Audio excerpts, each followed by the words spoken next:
Hello, everybody, and welcome to the Football 360 Show, the fastest hour football talk on the planet. Your Tuesday football fix. How you doing, Matt? We are back. I think we are back. Rough my sound. There we go. We are back. Now we're back. Now we're you're back. Fully back. As much as of your voice that you have left is back. Yeah, you have to deal with my voice today. It's not great. It's up, but we'll play hurt. Yeah, I've played through pain before. Exactly. Special thank you to Wendy's in Chesterfield, Missouri, for supporting Football 360 Show. Proud sponsor. We're very proud to have them. Work hard, play hard. Wendy's is family owned and operated, known for our pizza and wings and live entertainment. You can have a great time inside or out on the heated patio. And Wendy's also has carry-out ordering available. Stop by, check them out. You won't be disappointed, and let them know that you heard about Wendy's on Football 360 Show. So, good weekend. I drove by there the other night. I think it was packed. Absolutely packed. And one of those things. We have a Saturday night coming back from Columbia. Gotcha. And we drove by it.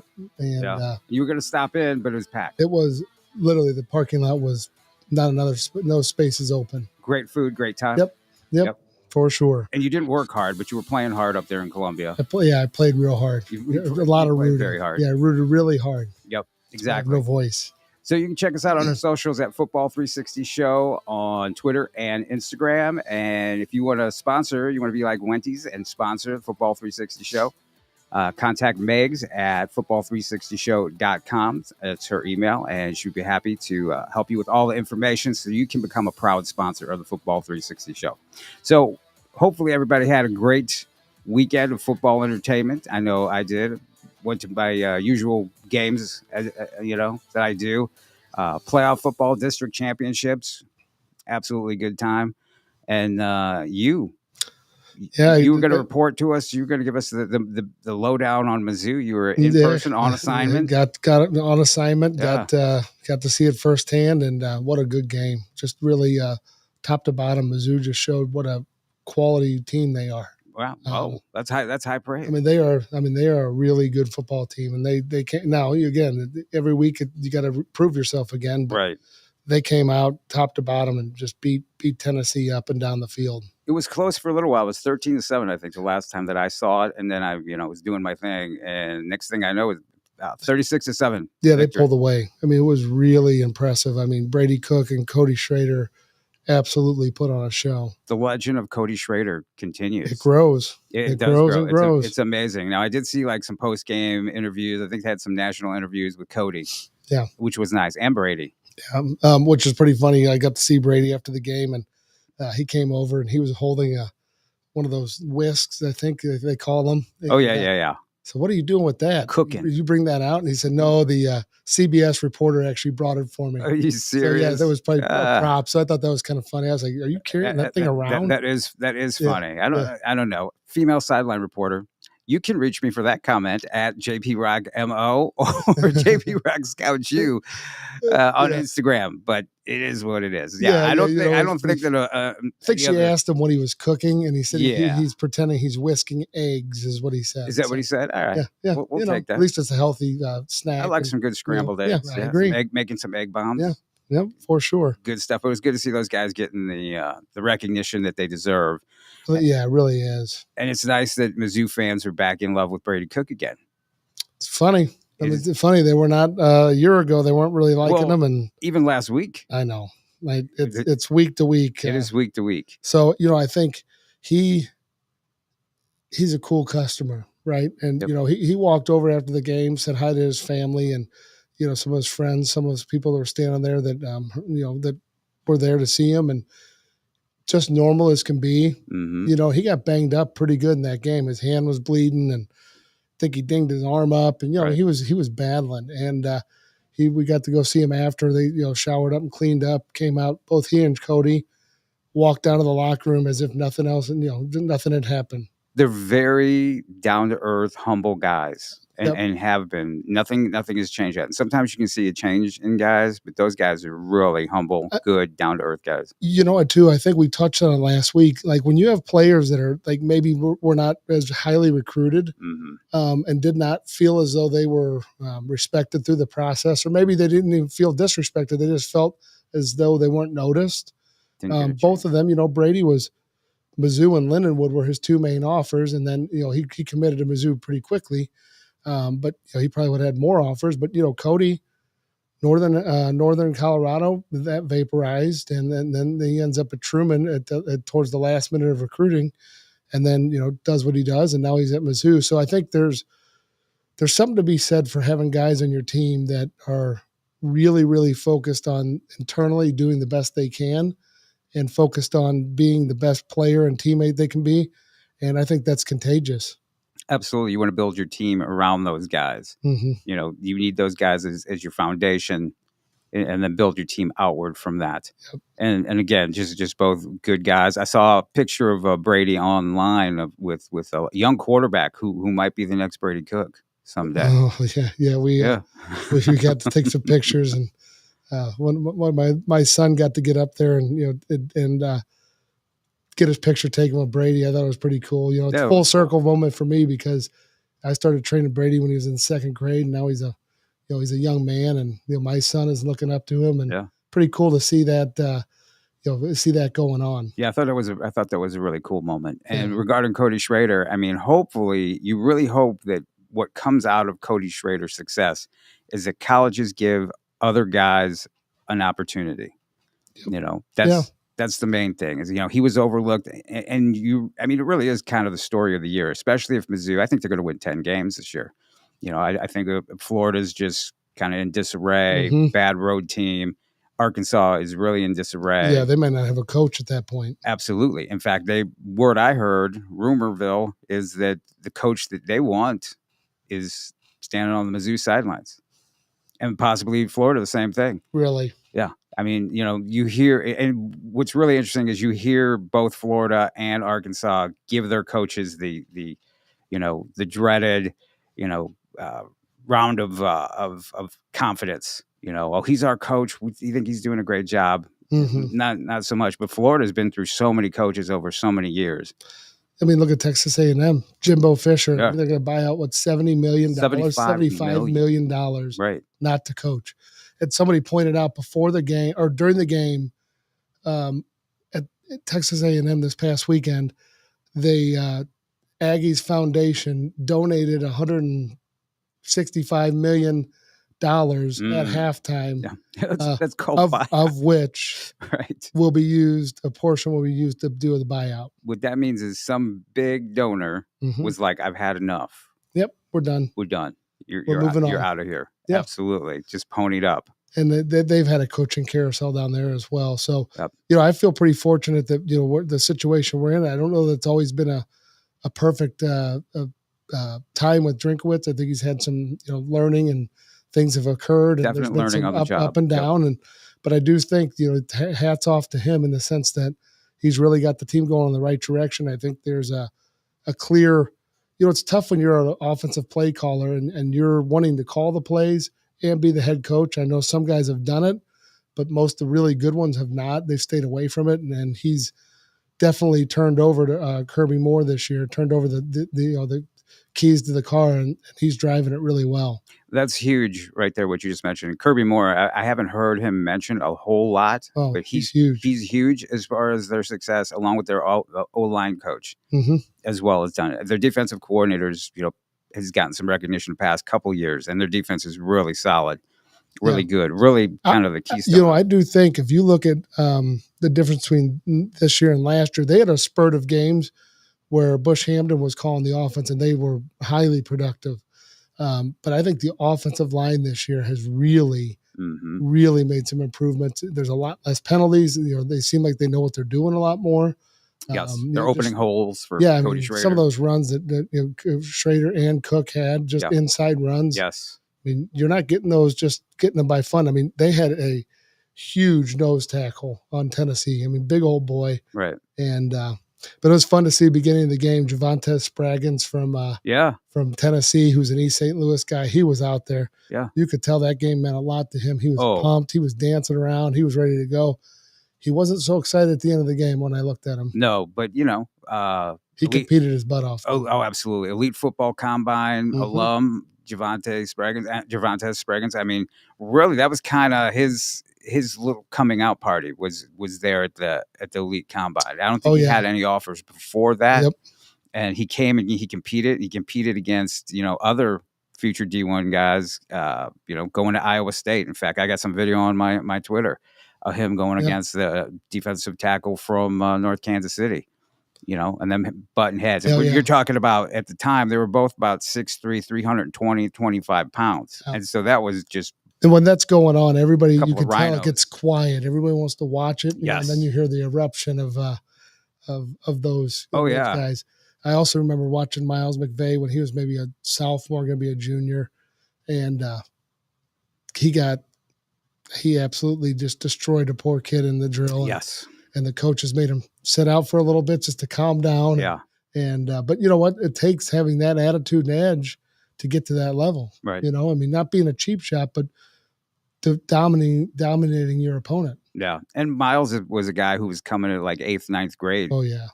Onwards. And it's so funny because I'll look through like old pictures and you have, a photo with Javonte Spraggins, Miles McVay, Carson Boyd, those guys. Yeah. And it's like, man, that's a nice little. Now it's there, like those guys the next group is coming in, right? Someone else's turn to be discovered. Absolutely. There's some guys who've been telling me lately, I'm coming. And I'm like, you're going to be a guy. So that's nice. Show up ready. Absolutely. They love to come on. And I'm talking about guys from the western part of the state that are going to be making the trip over, who aren't there yet, but they're going to be. Yep. They're going to be guys. And Drinkwitz, back to Mizzou. Drinkwitz has really, I think a big part of his coaching success has been, letting loose of the reins a little bit. Being more of a manager as opposed to trying to run everything, specifically the offense. Yeah, that's hard to do all that. I mean, and manage the team, and he does do a good job of managing. I really enjoyed watching him ice the kicker at the end of the game. Yeah, and it's so funny because it's a big difference between last year and this year. I mean, I see it. I see the big difference between last year and this year. The nerves are a little bit gone. You know what I'm saying? Yeah. He seems more relaxed. He seems like he's having fun. And I think that's a big part of Mizzou's success as well. The players seem like they're having a good time. You've been in those locker rooms when teams are having fun, messing around, still businesslike, but enjoying what they're doing and the process of how they do it. It's really refreshing. But, literally watching the players come out of the facility after they were done showering up and getting treatment, walking out with their food, normal guys, real, no one basking in the glory. Right. Everybody was there to have, do their job. Now they're, and it reminds you, like, they are young guys, they're students, like you out there watching them battle on the field, like everybody's there. I mean, the place was packed, sold out. I mean, there was not an empty seat anywhere to be found. It was awesome. And people stayed in the game and that didn't all go out and tailgate. No. They stayed to the very end. I mean, Tennessee guys started leaving early. But yeah, it was a really well attended game. So supposedly, I guess they have an announcement coming up Thursday. I want to scoop that. Sounds like the potentially the new stadium extension is going to go in. Nice. So and have you seen the plans for it? I have not. So they're going to take essentially where the scoreboard is in the south end zone. North end zone, excuse me, where the M is. Right. Above that will be completely encased and closed in, and then the M will still stay down below, which should be pretty. Oh, that's going to be pretty cool, right? Absolutely. Right? So, but it definitely. I mean, everybody in the state that was in the M section could have filled another section of seats for sure. Man, it has really come a long way. The program up there is really coming a long way. And I like to think that Gary Pinkel really built that. Yeah. Because from the start of that, I mean, you were there, right? Yep. It was not necessarily a big time program, facility-wise, or just attitude-wise, anything. Well, yeah, and I think they're going to redo the old Tom Taylor building, or they call it Matsy. Now it was called Tom Taylor building back in the day. But they're going to redo that for the other sports. And, they just completed their new indoor facility, which is unbelievable. And, it's a totally different level. It's a different level. We went through some rough days. I look at the old locker room and the old setup there. It's totally different. Oh yeah, completely different. The entire athletic facility is just growing by leaps and bounds, which is really cool to see. If you want to be a big time program, you have to do that. You have to compete like that. And talk about Gary Pinkel having built that. Part of the success that we're seeing from Eli Drinkowitz is Barry Odom. Mm-hmm. You have some Barry Odom guys. He brought those guys there. Eli Drinkowitz brought some more guys. They really have had some success with transfer portal. In the beginning, when the whole transfer portal thing started, I don't think they really did. Yeah. But this group, man, they're getting some guys, they got especially some dudes. On defense. Yeah. And speaking of two guys, Gary Pinkel was back. They honored the 2013.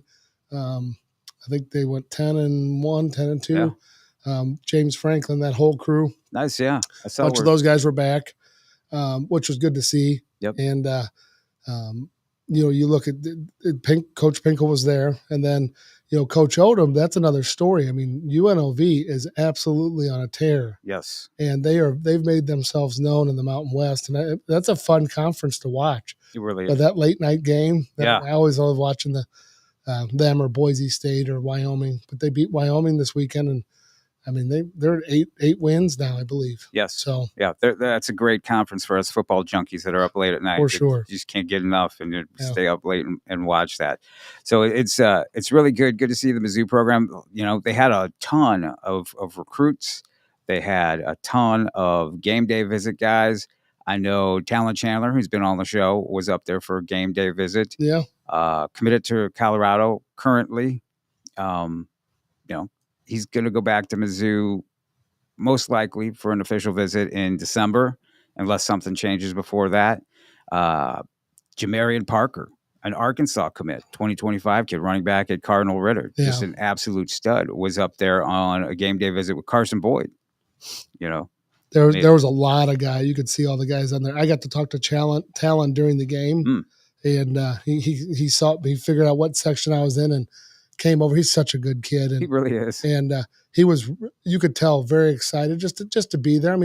You say what you want. You're committed somewhere, but when the home state team comes calling, right. There's different cachet with that. And as we've talked about, Mizzou, if they can keep the quality talent and then build with the guys that that other people overlook and really start to focus on the Cody Schraders of the world. Mm-hmm. And every year there's 2 to 3 guys like that I'm like, golly, I wish someone would see what we see and take a shot on it, right? And we have a really good recruiting base, from all across the state. Yes, a good variety of size people and athleticism, and I think some kids are really developed. The other thing I'd say is too, like back in the day when Mizzou really recruited down into Texas really hard. Mm-hmm. The number one thing that we saw was like a big issue is they'd have these guys, and there was guys that came in with me that were like national level recruits. And I'm like, oh, this guy's supposed to be unbelievable. Mm-hmm. And they would show up and they were like grown men because they had been really developed through their years of high school. And they were really ahead of us game wise because of what the game they played in Texas. But what you start to find is sometimes those guys start to hit a ceiling. Oh, yeah. Right? Whereas a lot of guys out of our area, I would not say the ceiling is hit. You see a lot of guys go off and really keep continuing to build and get better into college because football is a priority here, but it's not the life like it is in Florida and Texas. So I think there is some validity to watching kids develop over the years and not being overdeveloped getting into college where they can really still grow and mature into better players. Oh, you're absolutely right. It's almost the opposite here. It's almost like, they're the ceiling of kids here. Their best football's ahead of them. And I see that so much with what I do with kids. There's a kid at Francis House Central named Carson Webster, big 6'8", 220-pound offensive lineman. He is just newer to football, a baby to football, barely touching his potential. And somebody's going to get a monster, an absolute monster. Great kid, 6'8", 320 pounds, athletic. Yeah, very good, very athletic. Can play guard or tackle. And I know that there's some schools out there looking at, as recruiting winds down towards the early signing period, some schools are looking at preferred walk-on guys, which I know Mizzou is after Cody Schrader and various things. I know that they've really picked up that part of their program, looking for preferred walk-on guys, and hopefully they hit and that. And he's one of those guys. But there's a ton of guys, even like you said, some of the top guys, some of the more heavily recruited guys. There's still room. There's still that upward trajectory that they're on. Yep. That they can just keep getting better.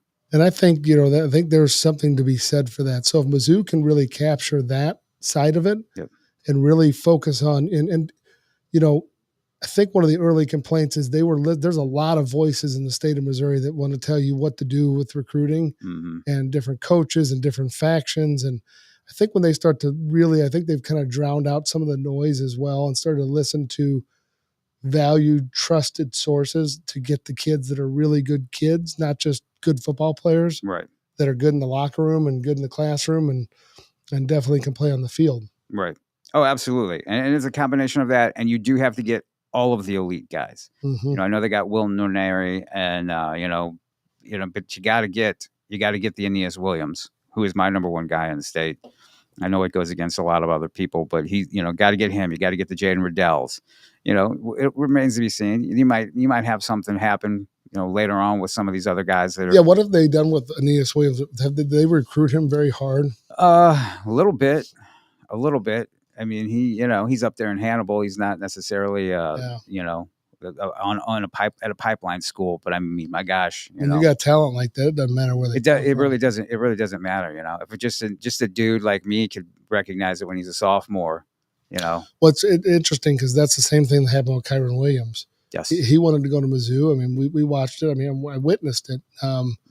And he was under recruited and kind of somewhat disrespected in regards of just wanting to be just even taken seriously. And then when he was taken seriously after he had committed to Notre Dame, they wanted to come back and pull him in, and then that was too late. It was too late, yeah. Oh, no, there was a last-minute rush for Kyron. Yep. I remember that. Yep. And with Aeneas, I mean, he's a guy, best running back talent since Ezekiel Elliott to come out of the state of Missouri. That's saying something. Absolutely. And so I think he might be on a similar trajectory. Yeah. He's a very rare talent that you find, just a guy who's that put together on all aspects of the game, both physically, understands the game, very smart. You can play him at safety. They put him on the other team's best receivers. Yeah. And that game against Luther North is going to be a monster game. It should be really fun. It should be really fun. If people are looking for a game to go to, I would highly recommend that game because you're looking at the number one player in the state, a running back, just a playmaker. They can put him in the slot. He's a receiver. He's a running back. He's a safety. He's a line, whatever you want him to be. He's that guy against that really talented, really athletic Luther North team. And Hannibal's not a one-guy team. No, they got a solid squad. Yeah, they've got another running back, Mike Ferreira, who's just a junior, 6 foot, 185-pound guy who's just a stud. More of a north-south guy.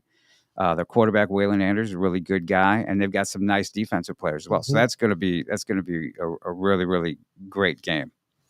Yeah, I think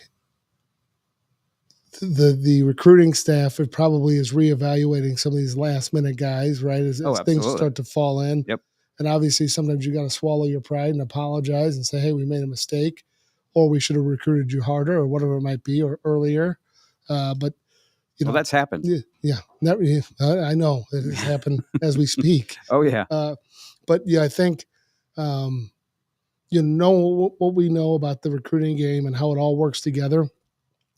There's time, but the window is shrinking pretty quickly, right? Because that early signing period, there's going to be a bunch of coaching changes going on real quick, and they're going to try and get that stuff ironed out and get recruiting classes finished. Right. On the flip side of that, though, if you aren't being heavily recruited at the moment, hang tight. Don't panic. Don't have any fear, because guess what? Once the early signing day happens, people's boards fill up. People miss on guys that they were looking at. They're beating the bushes looking for other talent to replace that guy. Yeah, what's your thought? Because I think the early signing period benefits the, let's call tier 2 guys. That's not a slam. No. That's just saying there's priority 1 guys that they need to get committed. Right. Guys are going to be early enrollees. Yep. And then there's the rest of the guys, right, that are going to fill in from, Power 5, Group of 5, all the way down, most likely from Group of 5 down through, D3, programs, NAIA programs. Right.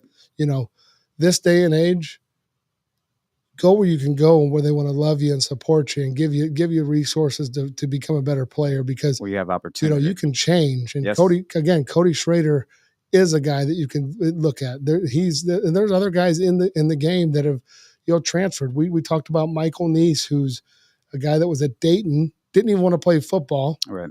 Gets there, decides he wants to play football. They let him walk on at Dayton, and he plays 4 years. Gets a COVID year, goes and plays at a bigger school at Temple. He's with the Detroit Lions. Yeah. He's been active with the Detroit Lions this year. So pretty wild. I mean, so again, if you love football and you want to be around the game of football and you want to continue it as long as you can, then you have to take steps, right? I mean, that didn't just happen because he wanted to do it. It happened because he decided he was going to do it and stuck to the plan and developed and trained and kept playing, and then took opportunities when they presented themselves. Speaking of which, you just had your Boom 7-on-7 tryouts, and J.R. Nicholas was there. Yes. And we're going to have him on the show too. Oh yeah. He gave a great speech regarding just that. If you want to paraphrase. Yeah. I mean, so J.R. Nicholas is the founder of Boom 7v7, which is really one of the top, if not the top 7v7 club in the country. And it's been around for 12 years. But he gave a speech to the kids because he was in town watching, and they're evaluating kids for the OT7 team. Shameless plug. We're going to have another tryout on Wednesday, November 22nd at 10 a.m. to 11:30 a.m. at Veta Sports in St. Charles.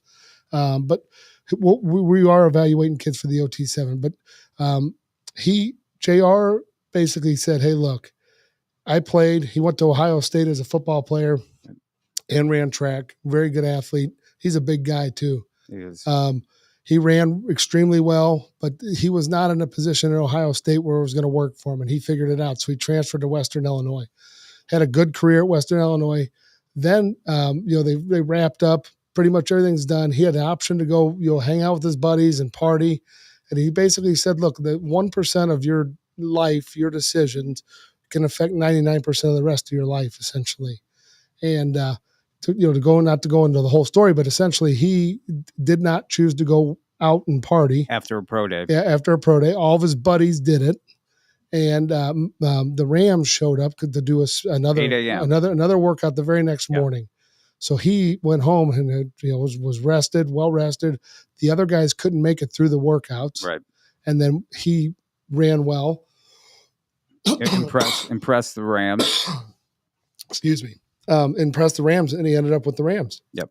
So that actually is a really funny thing too, as we kind of get into that. We'll get in more this winter, but a lot of people don't understand like the process of pro days and combines, and then there's a bunch of other stuff that goes on with it. But one of the craziest things you'll ever see at a pro day is, like, say you're at University of Missouri, or say you're at Minnesota, whatever big school you're at. Mm-hmm. Typically they allow the smaller schools, regional, to come in, right? So that could be an SIU. Like you're at Illinois, that could be SIU, Western, Eastern. I've seen guys in Central Missouri, Missouri State. Yeah.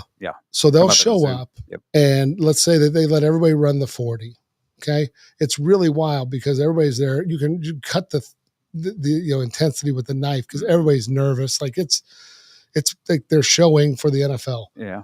And they'll run their 40s, and then you'll see, I've seen it so many times, and it's heartbreaking because you know what's about to happen. They'll announce a set of numbers. Okay. If let's say we're at University of Illinois, they're going to let all those kids that are with Illinois finish the pro day. Mm-hmm. But if you're from another school that's not Illinois, and you didn't run a fast 40, your day's done. Yes. Your dream as a pro football player is over. Right. And the 40 is that important to the NFL scouts that if you don't clear that basic hurdle, you're done. Like your day's over. Doesn't matter how good your career was. Doesn't matter if you're an All-American. Yep. You're done. Unless another scout really wants to see you. But 9 times out of 10, it doesn't work that way. So, yeah, I mean, that's one of those things where, if you want to start learning how to do that stuff in high school. Right. Oh, You absolutely. don't want to wait. No. And that's why it's good. I mean, last elite combine, there were a ton of very talented future D1 eighth graders, right, at the time who were freshmen this year, met several of who all conference, some are going to be all state, who came to the combine, learned a lot, and then went on to apply that. Yeah. And so they're going to come back, and they're going to do that through their whole high school career and into college. And think of the leg up that they get. The number of kids we've had at the elite football combine that have done the NFL combine is pretty outstanding. It's very impressive. But, the interesting thing is we use the same exact equipment that they use at the NFL combine at our combine. So same lasers. There's no difference. Right. The only difference is on the TV version. They report the hand start laser finish versus ours is laser start, laser finish. Right. But that's what the real time they record as well is. Right. And it's an eye opener for kids because a lot of kids are just shocked. At what their 40 times. And, some kids might have a bad day. Some kids might have a bad start. That's why it's good for guys to learn to do some combine prep. Some guys might really hurt themselves because they don't know how to start a 40. They don't know how to get out of their start. They don't know how to finish their 40. You see guys letting up toward the end of it. There's no imaginary tape there. So funny story, and he's going to be coming in town next week, so he'd be kind of a good guy to get on the show. Lamarck Brown. Oh yeah, one of our all-time favorites. Yeah. Probably one of the top players to come out of St. Louis. Really good kid, All-American. 4 or 5 star coming out of high school. I mean, he was he was up there, really high up, and chose to go to Kansas State, and they had some coaching changes. Didn't really work out for him there. I mean, he played a bunch, but he ended up training and transferring, and then played a little bit in the NFL. But so he did his pro day. He played at Minnesota Mankato his last season. Yep. And we can get into that whole story after how he ended up there. Because a lot of people don't understand pre-transfer portal how hard it was for guys to go to new schools. Absolutely. He had to go from Kansas State to Minnesota Mankato just to get eligible and sit out a year to do it. Right, and especially if the coaches did not want you to transfer. Oh, yeah, they had a problem. Bill Schneider did not want him to transfer. Right. So it was a really bad day. So the transfer portal, for all the bad that everybody wants to make out about it, it's really free. It's really good for the athletes, and it's a really good situation. So, but funny story. So Lamarck is we went up for his pro day, and he runs his first 40. So I knew I was in there, and we were at University of Minnesota. So I saw his first 40, and it wasn't great. And I told him, he walked by, and I said to him pretty quietly, I said, if you don't finish and hit that wall down there, you're walking back to St. Louis, right? And I used a little bit more colorful language. I imagine as a coach. Yeah. Right. But I love him. He's my guy. I want to see him do the best he possible. Right. So trying to next motivate. time he gets up, he runs his next 40. I mean, he goes all the way, touches the wall at the other end. I mean, he ran 100 yards. Yeah. And all the scouts get together, and you can hear them conferring, talking back and forth. That's the scene. So they say, Brown, go back to the line. So his standard deviation usually is a 10th, right? No more. He went whatever it was, 4.6, 4.4 flat. Yeah. So then they thought they screwed up, right? So now they want to verify. Oh yeah. So looked at him, so you better touch that wall again. So he ran, touched the wall. So he ended up playing in the league. He was in there for 3-4 years, played in Canada. Did a great job. But point being is, all that training, he knew what to do. But he kind of froze up a little on the first one, right? Yep. Second one, he let it rip. Third one, let it rip, which you usually only get 2. And rest is history. Oh, yeah. And it's so fascinating, those pro days with all the NFL scouts standing there. And they're standing there and they got their clipboards and they're making their notes and this and that. And, if something like that, they think it's an aberration. So that's why they have them run again. Yeah. Which one's And right? At pro days, they hand time, right? So it's a whole group of them doing it, right? And so they hand time, they kind of confer with each other. But it's an interesting process. And it is. It all depends on what scout's running that particular pro day too. So over the next, number of shows we can talk about, but I've been to my fair share of pro days, and it is Oh yeah, It is absolutely eye-opening. it really is, because you have scouts down there on the field, and then you have more scouts Oh, yeah. up in the stands. Yep. And I mean, just a ton of eyes. Oh yeah, and if it's the big one, then if it's a big guy, the head coaches will be there, Yeah. GMs. I mean, Oh, yeah. it's like who's who It is a who's of, who. of, Yeah. of an NFL. And everybody's wearing their gear. That's cool. Yeah. It is. If you're cool. a football geek, Yeah. it's pretty darn cool. Yeah, it's very cool. So yeah, Mizzou. So everything was great. I mean, Yeah. I'm predicting right now a 10-win season, and then Yeah. we'll see when they go in. The bowl. I mean, the bowls I've seen them like projected to have not been all that great. Yeah. So far. But you fast forward another year, because you kind of look at like some of those projections show like how the playoffs will be for like, what is it, next year when they start I think so. the playoffs? So what, next year or the year after? But it shows how they would seat those guys. Yeah. It's pretty neat. I mean, Mizzou, it would be in the potential to be a playoff. They're climbing. I'm telling you what, right? It's going to be interesting if they come away with 10 wins, if they close out with, wins over Florida and Arkansas. Now the SEC is down this year, and we can see that, Yeah. And I was actually shocked to see so many national pundits wanting to pick Tennessee over Missouri. And I was yeah, they did. For what? Right. What are you seeing that I'm not seeing? The one thing I do like about Tennessee was I enjoy their off. I'm more of an offensive guy. Watching their wide splits. Yeah. I mean, their receivers are all the way to the sideline, and Milton has an unbelievable arm, but did not make some of the best decisions. Yeah, and you know what? He's not a great runner. I mean, you put him side by side with Cook. Oh, Cook's a far superior runner. Absolutely. But yeah, Coach Heupel, his offense. I mean, even back in the Mizzou days, Fun to watch. And so they're going to be drawing more people there. But I mean, they can't keep having what happened with Mizzou. No, or else, because Tennessee's another one of those. I mean, they traveled well. There was a lot of Tennessee fans there too. They thought they had it. Oh yeah, they thought they had a nice win there. So it's going to be interesting to see. Again, another big weekend of Mizzou football happening. More guys. I was just tweeting out about some guys. Brandon Mason is going to be up there at Mizzou this weekend. It's the in place to be now. It's the in place to be. Jack Brown, just a freshman. I was at Howell Central last week. Doing a little video with him, talking with him a little bit. He's going to be good. He was actually in the facility last week too. He's good kid. Reminds me of Brent Norfleet, right? That's what he reminds me of. That's funny how that you say that, because that's exactly what I said. I was talking to a coach, and I'm like, because he started out at Francis Howell Central over the summer. In fact, I saw him at camp with Francis Howell Central at a contact camp, Eureka contact camp, and he was lining up with the first team in the camp. And I was like, how do you go from you lose Brett Norfleet, and all of a sudden you got this 6'5" freshman, here we go again, who's a guy who had to transfer. His family moved, and so he couldn't get an exception, had to transfer to Francis Howell Central, and, starter there as a tight end and outside linebacker. And he's a 6'5", about 200-pound kid who's, going to be an edge rusher, outside linebacker, or tight end, which, I mean, he's that talented, and going to be at Mizzou.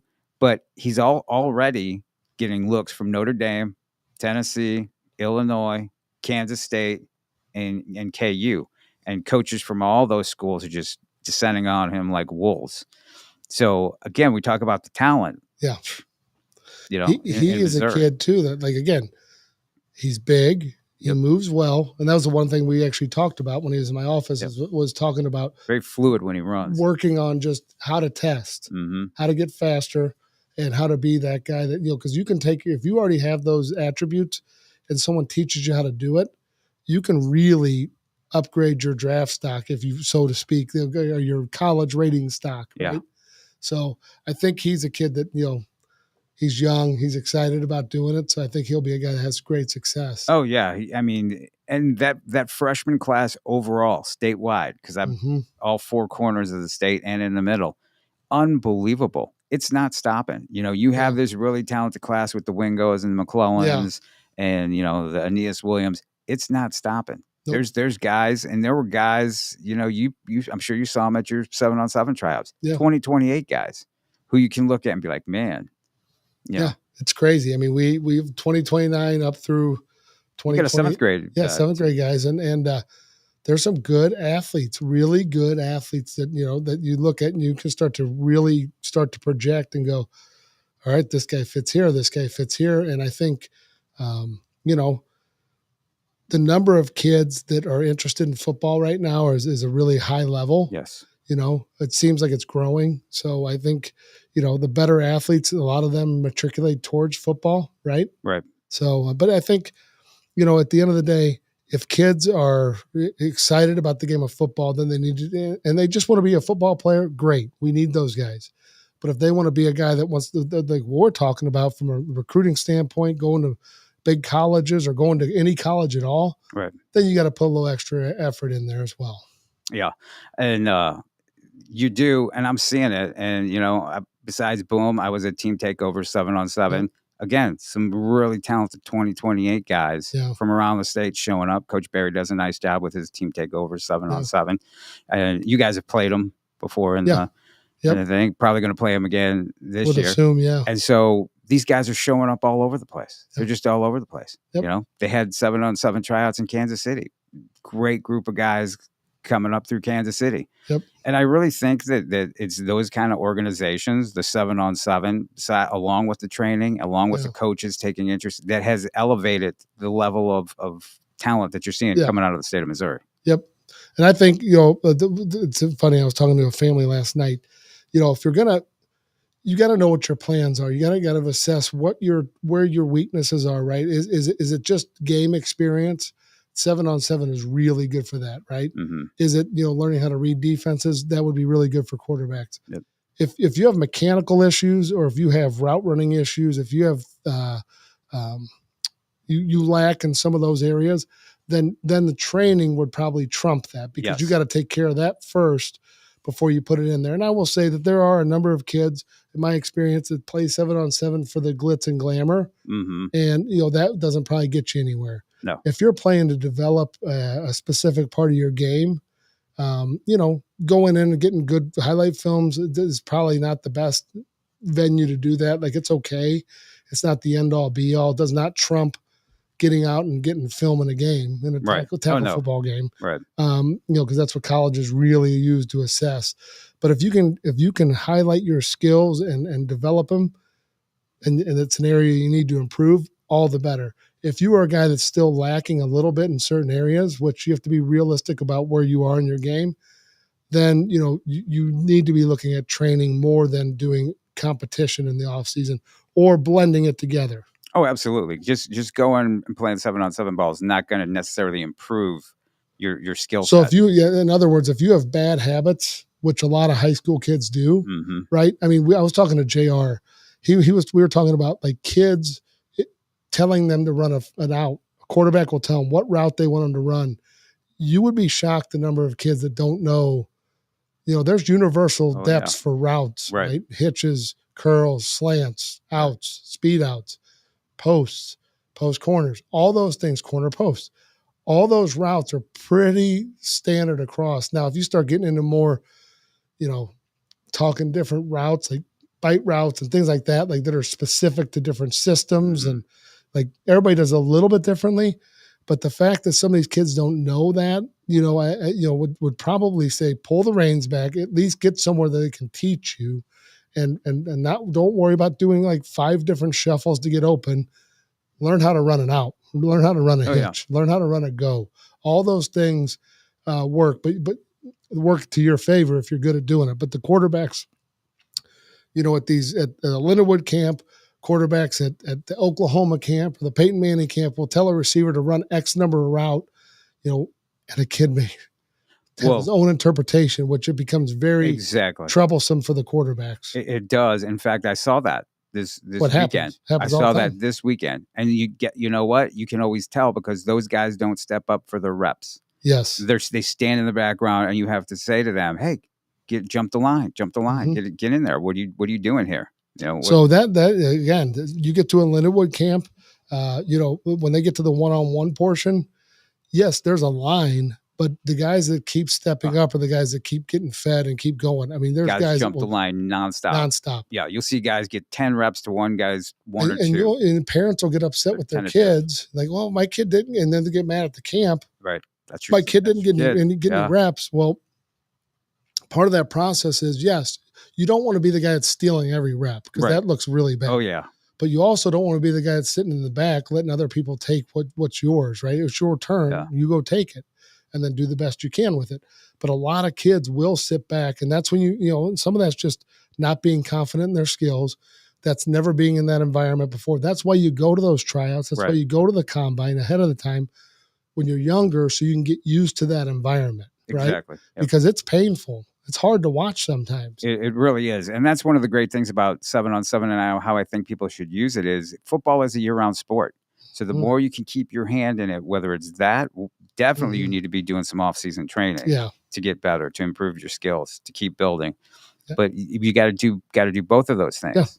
Because if you have bad habits and you go play games, you're telling your body that's okay, right? It's the same thing with running. Mm-hmm. If you don't address your issues with running and you run poorly a lot, that's what your body that's what your body will do, right? And so like that's the thing is having a good solid balance of training and then using the 7-on-7 and other off-season competition to sharpen those in-game skills. You know what else I saw a little bit too much of that I was kind of shocked was receivers trying to tell the quarterbacks what play to run. Yeah.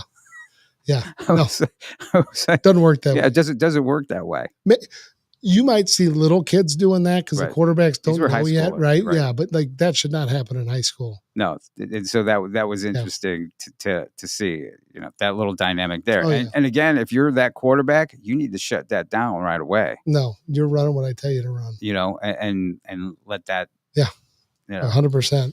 Don't do that because if somebody's watching like me, and again, people are always watching you, right? You look at that, you're like, huh. Well, that goes on the report. Yeah. Right. It goes on the report. He's letting, he's not a leader. He's a follower. Right. Lacking leadership skills, Yeah. So you want to watch that. So good times, more, there's more 7-on-7 stuff going on. It's happening earlier this year, but I kind of appreciate that because I've been to some where it's been, sub-freezing weather and you're still having the 7-on-7 tryouts. And, it's harder to evaluate when you're all bundled up and you're just trying to see through your mask. Right, when you get, and this time of year, you never know. You can get lucky or you can get burned, That's right? It. But because there's been a couple weekends in October that got really cold and now it's warmed up again. Right. So, but I think if kids are really serious about their off season, they need to think it through about and talk to their coaches about what they need to do. Obviously, weightlifting is imperative, right? If you're not doing the weightlifting and doing it right and performance training, then let's put it this way: if you're not taking care of your body and you're going and doing 7-on-7, you're doing yourself a huge disservice. Okay, so let me ask you this because I remember a very high level recruit who. They wouldn't let him lift weights. That was the thing. Wouldn't let him lift weights until his junior year. Okay. Yeah. End of his junior year. Following his junior year.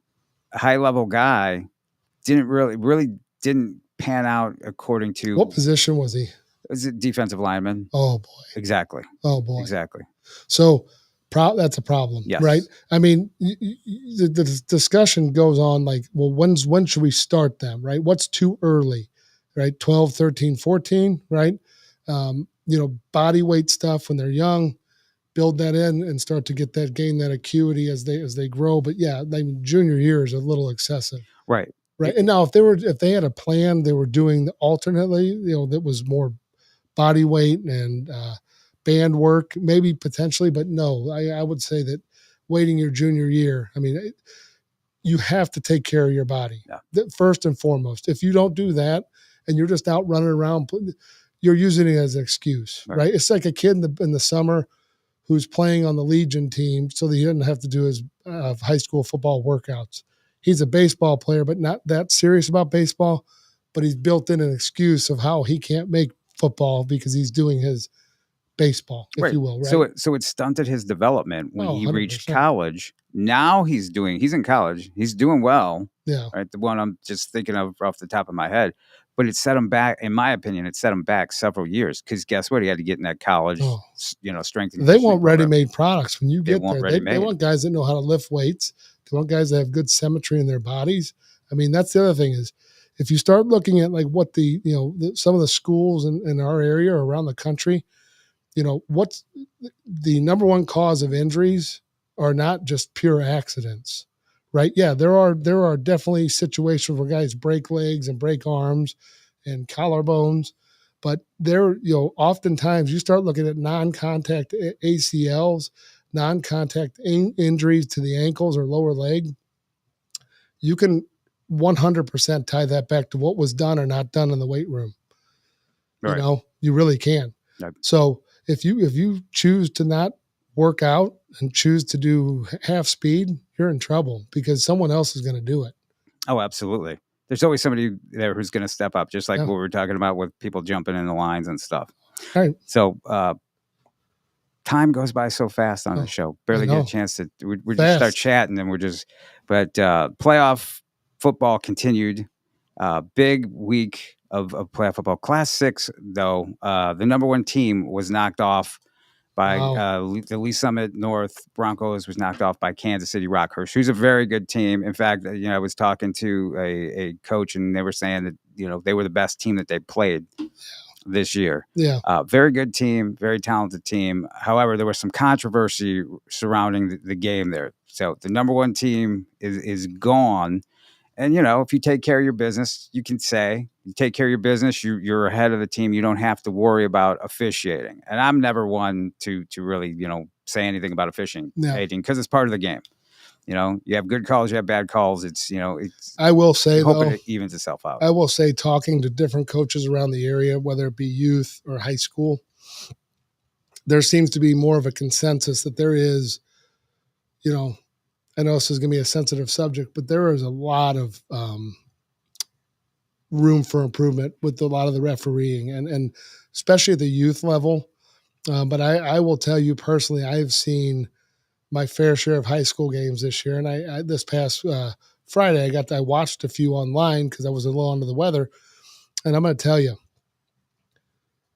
like, they don't have replay, and I know they're human, but they're getting paid to do that job as well. So there has to be a seriousness to it. And I know you want to show what happened up in Kansas City, but there was a spot that was in on a first down in the SLU DeSmet on a 4th down that should have been a first down. The announcers from both schools called it a first down from their vantage point, pretty obvious.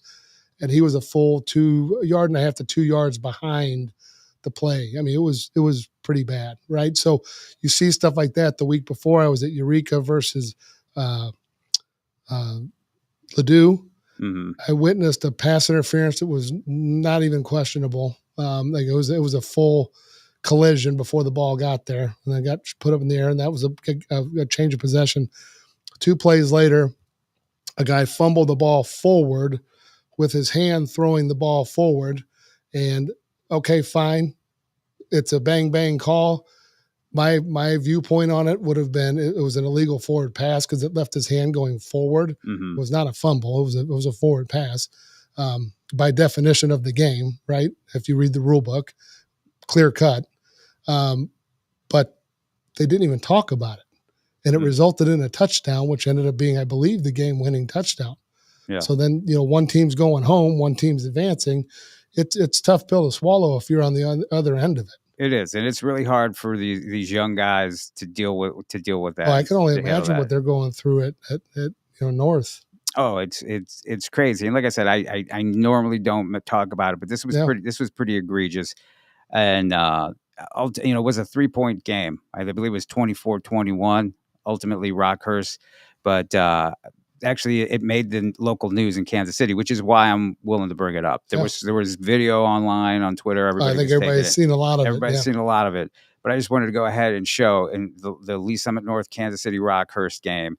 This was a phantom catch, and let's go ahead and roll it, Joe. It's 7-0. The Hawklets were down a touchdown when Hanson throws a bomb to Jack Bickelmeyer, but you can see the ball goes through his hands. The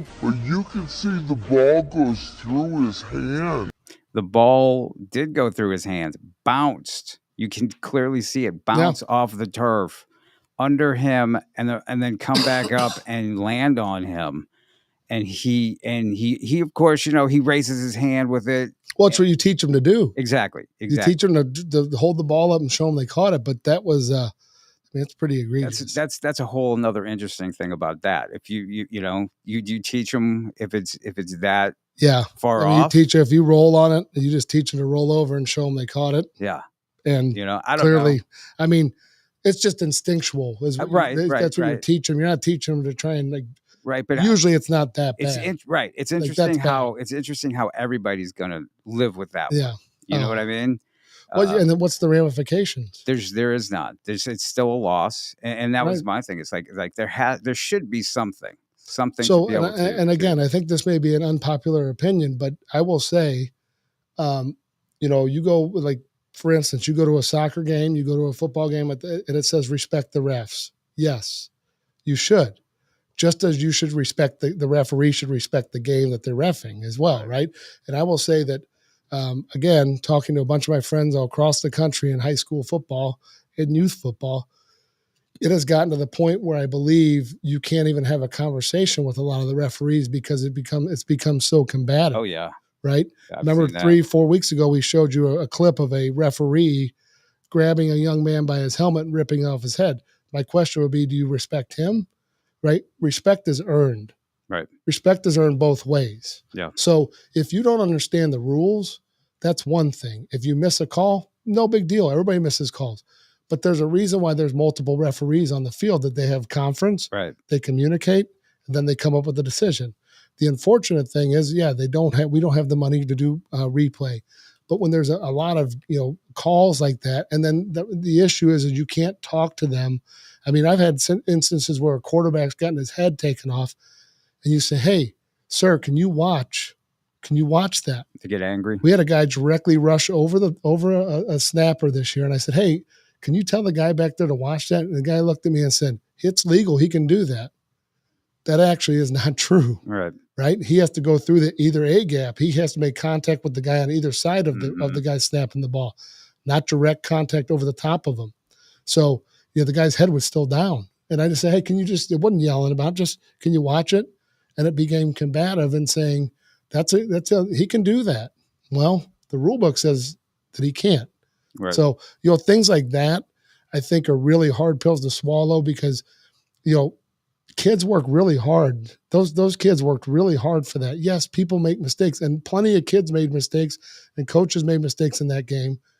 But it's unfortunate that it would come down to something like that, and there's no ramification. There's no remedy. There's no remedy for it. And that's the thing. Nothing to take. And that's not to take anything away from Rutgers. They're a great team. They won the game. Right. They're moving on. Team. And again, like I said, take care of your business and don't leave it up to something. You can never leave it up to the refs. Right. But something like that being so egregious, there should be a remedy. Yeah. And that's something, hopefully, that people will think about. Something will come out of it, you would hope. But I guess you would hope. However, at the end of the day, what's Misha going to say about it? Nothing. Because at the end of the day, their ability to do anything is just going to be, well, that's what the ref said. That's what they did. That's it. And the thing is, those are the ref crews that some ref crews are sitting home because those are the ones that got chosen. Which again, which ones get chosen? Why do they get chosen? What's the politics behind it? I don't know any of that. I know that there are some good referee crews that were sitting at home this past Friday that were watching, other crews call games. Right. And more games. It's interesting to see if that crew or what crew is gonna do some of these future games. This coming. I would hope that. Weekend. Yeah, they probably. Now that's a remedy. You could be like, okay, well, you don't get to officiate. Another crew's coming on. Right. Exactly. Yep. I would hope. Hope. And a lot of those refereeing crews, the better ones, watch game film before the game. Mm-hmm. And try to get an assessment of kind of like what they're going to see from a schematic standpoint, just to kind of feel it out, right, and know what they're looking at. And I think that's really admirable if they're going to put in extra time and effort to do that. It's a hard job. I wouldn't want. Yeah, it is. And again, it's a bang, bang. He probably had his eyes in the wrong spot, but that's where the other referees can come in. Exactly. And I'm pretty sure there was a conference about that. Yeah. Because I don't think a call was made immediately. And so that's what's. Yeah, the guy behind the play, I don't think. No. He did not show touchdown. He did not show touchdown. Yeah. No. He deferred, which was interesting. Really hard. It's hard to watch. It is very hard to watch. So anyway, Rockhurst is going to play Nixa. Jackson Cantwell and Nixa. They get them at home from that win there. And that's going to be a really, really interesting and good game because Nix is just rolling on all cylinders. Yeah. And Big Jackson actually was playing some defensive end. Let's go. In the last game. Yeah. They put him over future Mizzou Tiger Whit Hafer.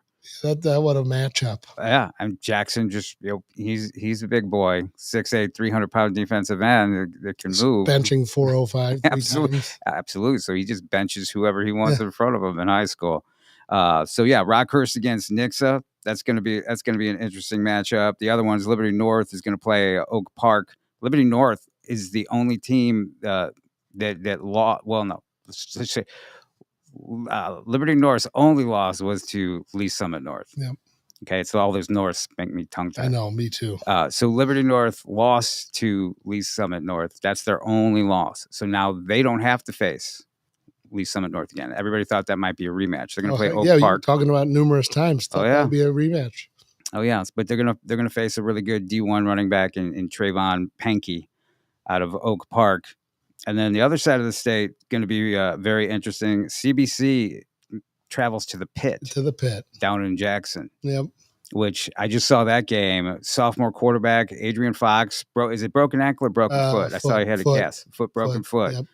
And man, their sophomore quarterback Drew Parson. You wouldn't have known. Didn't miss a beat. It's funny. I was talking to a parent of a CBC player. He called me and we were talking. I said they're no joke. I said they're starting quarterbacks out. He said, oh no, he played. He threw 4 touchdowns. He goes, he played. He looked really good. Yeah. And I said, no, that's the backup. He goes, yeah. Wow. He's play fakes were really good. He's like, oh, that's a sign of a good system. Ice water in his veins as a sophomore. And I even talked to him after the game, and we were talking about that. I'm like, you're a pretty cool customer, man. You come out here, you throw 4 touchdowns in your first start.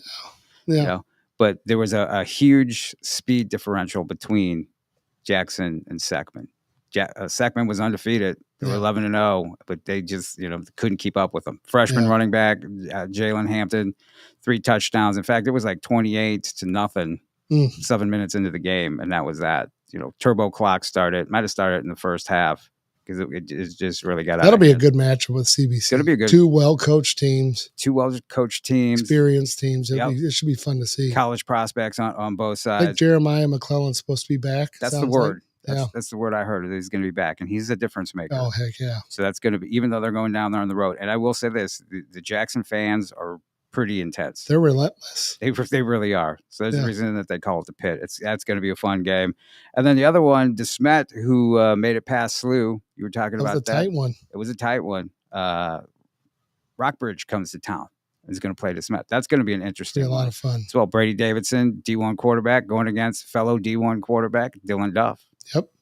2 guys that are really tops of the class, really good guys that it should be a battle. I mean, they've played each other a couple of times over the years. Oh yeah, in this type of setting at DeSmet and at Rockbridge. Yeah, it's going to be really interesting. Again, both teams have a lot of D1 players. Mm-hmm.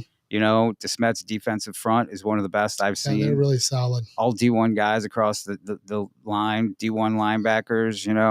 The whole bit versus a D1 quarterback, some talented receivers, and Rockbridge's defense is no joke either. They have a D1 linebackers in Elijah Morton and Grayson Cutchlow. Yeah, 6'3", 220-pound guy who's just a mon. So that's going to be fun. So we've made it this far, and we're going to see some really good games. Yeah, really good games across the board. What game are you going to? I'm going to be in Kansas City. Okay. I'm going to be in Kansas City. I think that Nixa Rockhurst game might be interesting, but there's some lower class games as well that are going to be really. How about the undefeated Rockwood Summit loss to Eureka? That was a little bit of a surprise. Yeah, it was. That was Eureka came out, kind of hit him in the mouth a little bit. They did. Again, watching it, there was it was the string of penalties at the beginning of the game versus the call against Summit was really slowed their game plan down. Yeah. It was one play after the other. Right. One play after the other. Really talented Summit team. So right. They just got slowed. Which is out of character. Couple they had a nice screen pass by Eureka, and they just caught him a couple of times and then just just had a really good game plan. Yeah, Eureka ran the ball really well on them. They ran the ball extremely well. Yeah, which is interesting because Summit's defense is really talented. Yeah. Oh yeah, Summit's defense is solid. That defensive line is really good. The front seven's really good. Right. So Eureka's going to face a future D1 running back, kid named Keyshawn Boyd out of Cape Central. Yeah. Just a monster. In fact, he just set the school record for touchdowns this year. He's about 6 foot, 195 pound sophomore with speed. To run for close to 2,000 yards. Wow. Yeah. So that's gonna be a fun game. That should be a fun game. All across the board, just fun games.